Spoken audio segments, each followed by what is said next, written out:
Pag-angat at pagpapaunlad sa industriya ng halal sa bansa at sa buong Asya. Yan ang isa sa mga layunin ng Malaysia Chamber of Commerce and Industries Philippines Incorporated o MCCI.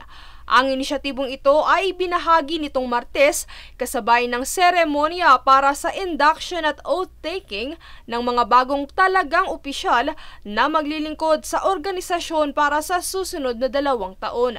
Bukod dito ay isa rin sa mga proyekto at programang isinusulong ng MCCI ay ang pagpapaunlad sa ekonomiya, digitalisasyon at paggamit ng renewable energy sa pamamagitan ng solar power. Samantala, ilan sa mga kasalukuyang binibigyang pansin ng samahan ang ibinahagi ni MCCI President How Han Wee sa kaniyang naging talumpati.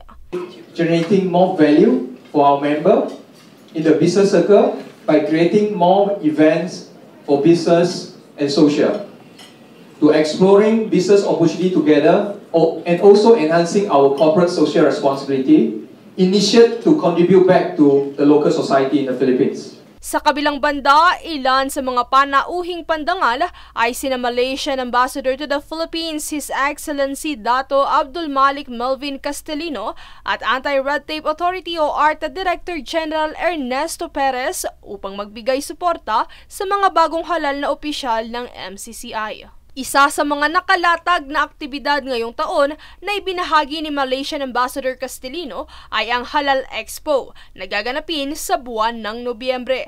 Sa pakikipanayam ng One Media kay Ambassador Castellino, ibinahagi niyang maraming oportunidad ang mayroon ng Mindanao, gayon din ang ligtas at payapang komunidad nito. I think Mindanao provides a tremendous opportunity for those with to be able to invest, and I think for me I find Mindanao very safe, and please take part in the development in Mindanao, and as I said, there's great opportunity. Sa pagtatapos ang mga inisyatibong ito ay layong patatagin ang samahan at magandang relasyon ng Malaysia at Pilipinas. Princess Castro nag-uulat para sa One Media Network.